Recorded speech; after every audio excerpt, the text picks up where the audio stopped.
PSG Fan TV, bonsoir à tous, bonsoir à vous les gars. Bonsoir Oni. Alors, question importante quand même, sur les 10 dernières minutes, il semblerait un peu frustrant de voir que sur les 10 dernières minutes, on peut avoir la main mise sur notre adversaire et que malheureusement ça ne passe pas. Et encore une fois, on perd sur des détails. Ouais, exactement. Tu as un petit peu répondu à ta propre question, Onip. Les 10 dernières minutes, c'est vrai qu'on fait le siège un petit peu de ce but bavarois. Ça joue à quoi? Une rotule de Nuno Mendes, ce but refusé de Mbappé, si je dis pas de bêtises. Moi, ce que je regrette un petit peu sur cette partie, c'est qu'en première mi-temps, on a joué beaucoup bloc bas. On est sorti par à coup. On s'est montré plutôt maladroit lorsqu'on a agi en contre. Et c'est vrai qu'en deuxième mi-temps, on a eu de meilleures intentions de jeu. On a joué un peu plus haut, je trouve. Quoique pas tant que ça, en vrai de vrai. Et les occasions, elles ont été un peu plus tranchantes. Mais malheureusement, tu as ce but du Bayern qui intervient à un moment où le PSG était bien revenu des vestiaires. Donc, ouais, comment te dire que la défaite, elle est rageante. Elle est d'autant plus rageante que c'est la 3e défaite de suite. Toute compétition confondue pour le Paris Saint-Germain. Je crois que c'est une première sous QSI. Donc, ouais, ça fait extrêmement chier. Comment toi, tu analyses le match ? Bah, c'est exactement la même chose que le frère. C'est vrai qu'on a été laxiste en première mi-temps, on n'a rien proposé.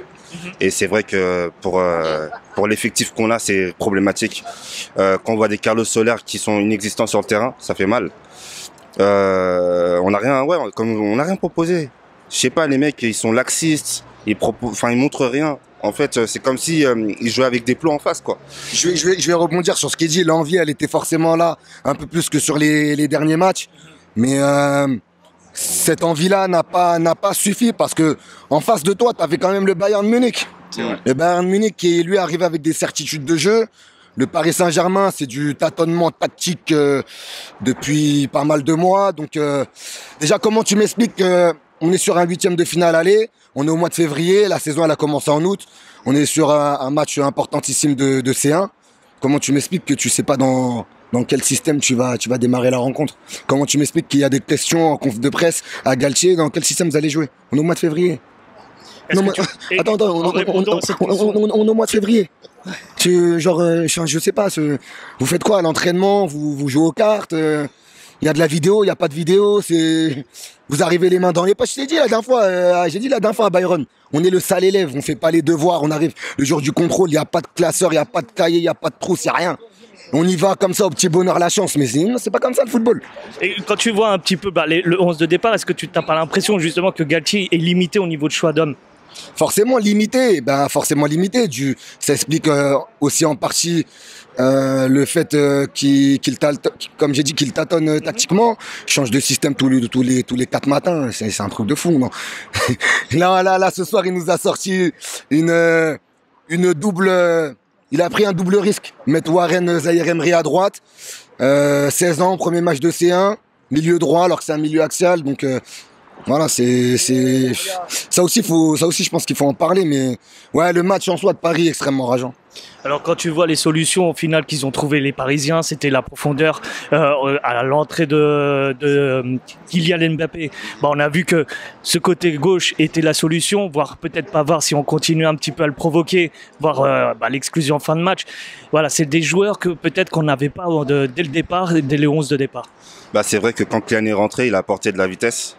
C'est vrai que on a fait beaucoup de dos rond quand Kylian n'était pas là. Et c'est vrai que quand il est rentré, il y avait de la vivacité et on avait de l'espoir surtout. Plus de percussion, etc. Donc c'est vrai que ça nous a fait du bien. On a essayé quand il était là, on a essayé, mais on a manqué de réalisme. Et c'est ça qui est dommage. Ouais. Toi, tu le vois comment, toi, par rapport à cette entrée de Kylian où beaucoup malheureusement craint cette Kylian dépendance?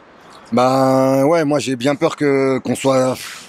Ouais, Kylian dépendance, j'ai l'impression. Sur les derniers matchs, tu vois qu'il est pas là. L'équipe, elle sombre beaucoup. Et lorsqu'il est là, il y a un peu plus de mouvement, il y a un peu plus de combinaison. Ouais, il a apporté sur cet aspect profondeur. L'aspect profondeur qui était quasiment inutilisé avant son entrée. Et il a fait mal à plusieurs reprises. Hein. Il y a des Bavarois, ils ont laissé leurs reins sur le terrain là ce soir. Ils ont gagné, mais il y en a, ils ont laissé leurs reins sur le terrain, je te dis. Pour terminer, quelles étaient vos déceptions ce soir? Grosse déception, non. Je dirais pas Warren, parce que 16 ans, c'est costaud, 8e de finale à la Ligue des Champions, grand respect à lui. Donc je dirais peut-être... j'en ai deux. Tu peux les citer. Carlos Soler le premier. Crème solaire, Carlos Gezmer, Carlos Galère, je sais pas comment on peut l'appeler, mais il est pas au point pour le moment. Et puis Fabian Ruiz. Fabian Ruiz, peut-être Verratti. Franchement, il y a un paquet de joueurs, je pense qu'on peut mettre. Kimpembe, l'entrée n'est pas bonne. Elle est pas. Après, il revient de blessure, oui. Mais l'entrée n'est pas bonne. Donc, Fabian Ruiz, quand même, le dernier ballon, 94e. Tu le perds à l'entrée de ta surface, t'as pas le droit de me faire ça. C'est la deuxième fois après l'OM, là. Faut arrêter à un moment donné. Les mecs, c'est des professionnels. Donc, là, on est au Parc des Princes. Il s'agirait d'arrêter d'être surpris par l'événement. Tu vois ce que je veux dire? Donc, voilà. Pour toi? Pareil, c'est Carlos Soler. Ok. Ça fait plusieurs semaines que le gars nous propose rien. Quand on voit même des hitmaps du Boug, bah, je sais pas, il se branle. Je sais pas, testostérone qui est parti en 20. Moi, je sais pas. Ouais, t'as l'impression, Fabian Ruiz, il va te délivrer un bon match tous les 3 mois. Là, je me rappelle son dernier bon match, c'est contre Montpellier il y a peu. Mais sinon, avant ça, c'est le retour de la Coupe du Monde. Ben, lui en plus, il y est même pas allé. Donc, il a repris très très mal. Le mois de janvier, il était chaotique, le joueur. Ouais. Tu vois, il était très chaotique. Pour le dernier mot, Neymar et Messi, c'est bien d'aller voir le CEP. D'accord. On souligne et que ça continue comme ça. Après, comme je t'ai dit, voilà, 3e défaite de suite. Au niveau des attitudes, des comportements, c'était un peu mieux parce que c'était la C1. Peut-être le mode Ligue des Champions. Tous les footix me sortent toujours la même excuse. Mais en tout cas, voilà, ça me fait extrêmement chier parce que 1-0, là-bas, ils vont peut-être mettre un but. Et quand il faudra sortir, ils vont sortir le Bayern. Donc voilà. Bah, je vous remercie les gars. Yes, bonne soirée à tous. C'est normal.